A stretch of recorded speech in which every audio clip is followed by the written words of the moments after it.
बिस्मिल्लाहिर्रहमानिर्रहीम अस्सलाम वालेकुम viewers, welcome back to my channel English with mister Syed. और आज का हमारा टॉपिक है कि मॉडल वर्ब्स को इस्तेमाल करते हुए एक्टिव टू पैसिव कैसे कन्वर्ट किए जाएं। ठीक है, अच्छा, हम तमाम के तमाम टेंसेस के एक्टिव पैसिव कर चुके हैं, कम्प्लीटली एक्सप्लेनेशन के साथ कर चुके हैं। ठीक है, आपको प्लेलिस्ट अलहदा मिल भी जाएगी। अब टेंसेस से हटकर जो मॉडल वर्ब्स के एक्टिव पैसिव होते हैं वो कैसे कन्वर्ट किए जाते हैं, उनकी एग्जांपल्स कैसी होती है, आज की वीडियो में हम वो सब करने वाले हैं। तो चलें स्टार्ट करते हैं। सबसे पहले हम ये देख लेते हैं कि अगर मॉडल वर्ब्स हों और उनका एक्टिव का स्ट्रक्चर क्या होता है और उनके पैसिव का स्ट्रक्चर क्या होता है। सबसे पहले हम इसका स्ट्रक्चर पढ़ लेंगे और उसके बाद इसकी एग्जांपल्स करने वाले हैं।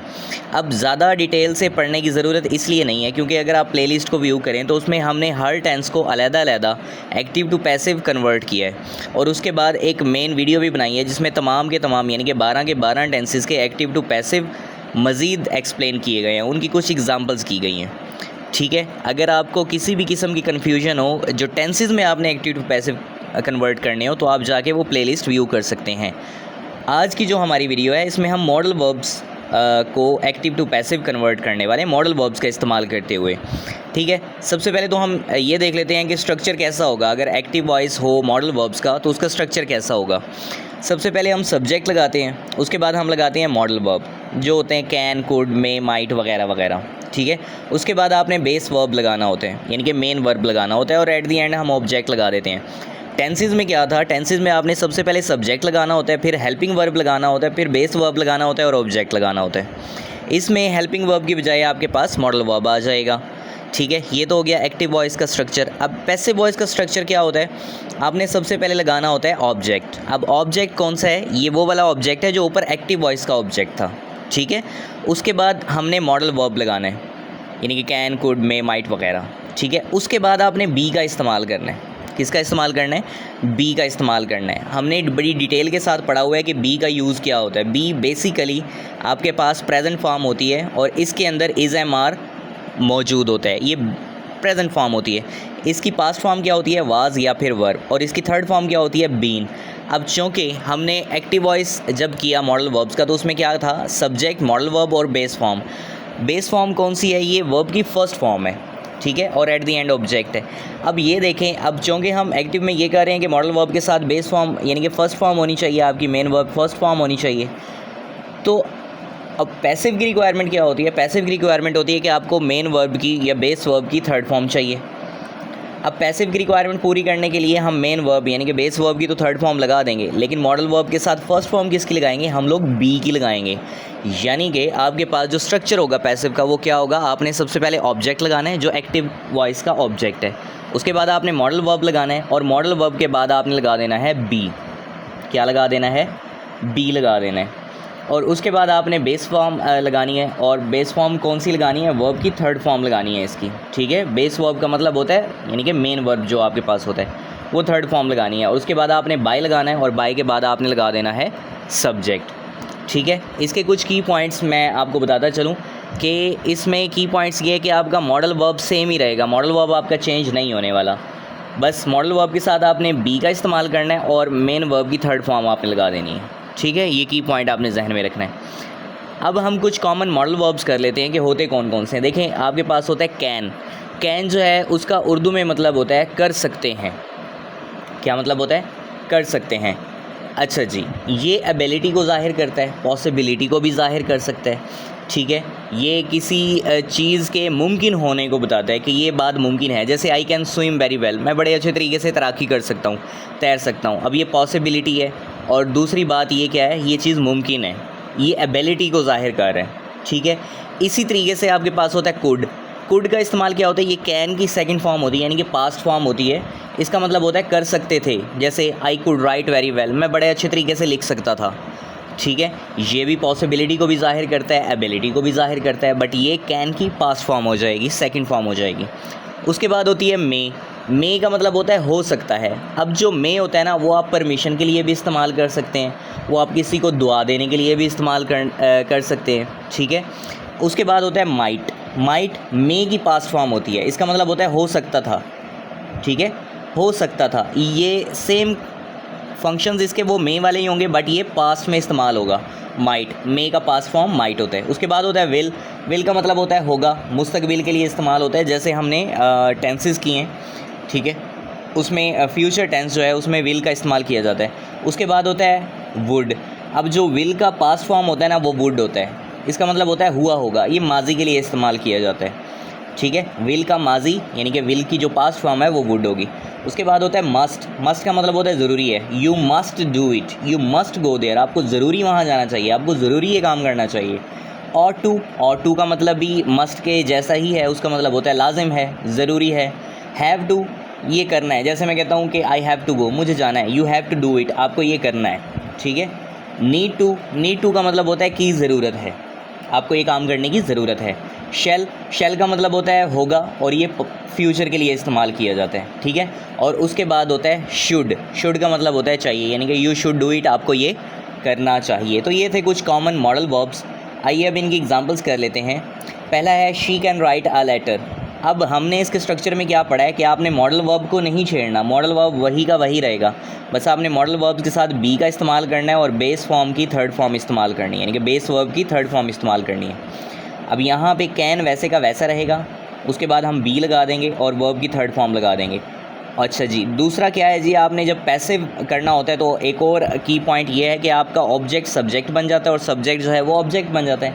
अब यहाँ पे ऑब्जेक्ट है a letter can be written, can be आ गया, आपके पास मॉडल वर्ब आ गया, बी आ गया, और वर्ब की थर्ड फॉर्म क्या है, written. A letter can be written by her, she का ऑब्जेक्टिव प्रोनाउन हर होगा। A letter can be written by her. He could drive the car could be driven by him, ठीक है, car उसके ज़रिए चलाई जा सकती थी। They may complete the task may be completed by them. आपने मॉडल वर्ब को नहीं छेड़ना, बस बी का इस्तेमाल करना है मॉडल वर्ब के साथ और वर्ब की थर्ड फॉर्म लगानी है। The task may be completed by them. She might buy a new phone might be bought by her. You must follow the rules must be followed by you.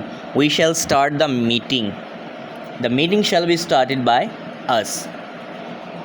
He should clean the room should be cleaned by him. She will make a cake will be made by her. He would build a house would be built की third form होती है built by him. You ought to respect your parents ought to be respected by you. अब इसमें ought to आपके पास modal verb था, ठीक है, आपने ought to को नहीं हिलाना, बस उसके साथ बी का इस्तेमाल करना है। ought to be, your parents ought to be respected by you. They have to finish the work has to be finished by them. अब देखें दे के साथ हमने have का इस्तेमाल किया था क्योंकि प्लूरल था। अब चूँकि आपके पास जो ऑब्जेक्ट था वो सब्जेक्ट बना, यानी कि द वर्क सब्जेक्ट बन गया। अब वर्क को सिंगुलर के तौर पे लिया जाता है तो उसके साथ आप हैज़ लगाएंगे। The work has to be finished by them. She needs to wash the clothes need to be washed by her. अब शी था तो नीड्स लगाया था, जब पैसिव बनाया द क्लॉथेज नीड आएगा, प्लूरल है तो एस का इजाफा नहीं करेंगे। The clothes need to be washed by her. अच्छा जी, अब होते हैं कुछ परफेक्ट मॉडल्स, ठीक है, परफेक्ट मॉडल्स भी कहते हैं इनको, परफेक्ट मॉडल वर्ब्स भी कहते हैं। अब इसका स्ट्रक्चर क्या होता है जी, आपने लगाना है सब्जेक्ट, उसके बाद मॉडल वर्ब और उसके साथ होता है हैव, ठीक है। फिर आपके पास बेस वर्ब जो है उसकी थर्ड फॉर्म होती है और देन होता है ऑब्जेक्ट, ठीक है, जैसे हमने उसमें किया था विल हैव शैल हैव किया था, ठीक है, फ्यूचर परफेक्ट में। उसके अलावा परफेक्ट में हैज़ हैव का इस्तेमाल किया था, हैड का इस्तेमाल किया था, यानी कि हैज़ हैव की जो पास्ट फॉर्म थी वो हैड में। खैर यहाँ पे मॉडल वर्ब और उसके साथ आपने हैव लगाना है, ठीक है, मॉडल वर्ब कोई भी होगा सबके साथ हैव ही लगाना है आपने, ठीक है। उसके बाद आपने बेस वर्ब की थर्ड फॉर्म लगानी होती है। आपका बेस फॉर्म जो है वो थर्ड होता है और ऑब्जेक्ट होता है देन। अब जब इसका पैसिव बनाएंगे आपने क्या करना था, हम बड़ी डिटेल के साथ पढ़ चुके हैं कि जब हम लोग परफेक्ट का पैसिव बना रहे होते हैं तो हमने क्या करना होता है, हैज़ बीन या हैव बीन या फिर will have been shall have been, इस तरीके से करना होता है। और पैसिव में थर्ड फॉर्म तो होती ही होती है। अब जनाब जब हम इसका स्ट्रक्चर करेंगे तो वो कैसे करेंगे, आपने सबसे पहले ऑब्जेक्ट लगाना है। ऑब्जेक्ट कौन सा होगा, जो आपके एक्टिव वॉइस का ऑब्जेक्ट होगा। फिर आपने मॉडल वर्ब लगाना है और उसके साथ लगा देना है हैव। अब मॉडल वर्ब और हैव ये तो स्ट्रक्चर हो गया एक्टिव वॉइस का, यहाँ तक तो बात समझ आती है कि हमने चेंज नहीं करना इस चीज़ को, यानी कि मॉडल वर्ब और हैव को चेंज नहीं करना। अब जो कि मॉडल वर्ब और हैव है इसके साथ भी थर्ड फॉर्म होती है और पैसिव की रिक्वायरमेंट भी थर्ड है। तो पैसिव की रिक्वायरमेंट के लिए हम मेन वर्ब जो आपका बेस वर्ब होगा उसकी तो थर्ड फॉर्म लगा देंगे, लेकिन हैव मॉडल वर्ब और हैव के साथ क्या करेंगे, हम बी की थर्ड फॉर्म लगाएंगे, बीन। जैसे अभी हमने पीछे भी जिक्र किया कि बी की थर्ड फॉर्म बीन होती है, तो आपने मॉडल वर्ब्स और हैव के साथ बीन लगाना है, फिर बेस वर्ब की थर्ड फॉर्म लगानी है, फिर आपने लगाना है बाय और फिर लगा देना है आपने सब्जेक्ट। और ये सब्जेक्ट कौन सा होगा, जो आपका एक्टिव वॉइस का सब्जेक्ट होगा। इसकी कुछ एग्जांपल्स देख लेते हैं, जैसे है she must have completed the report.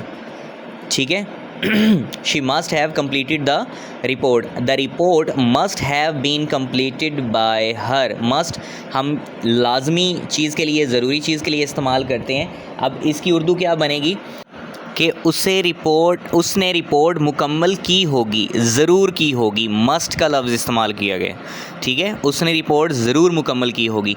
The report must have been completed by her. He could have won the game, वो ये खेल जीत सकता था, वो ये गेम जीत सकता था।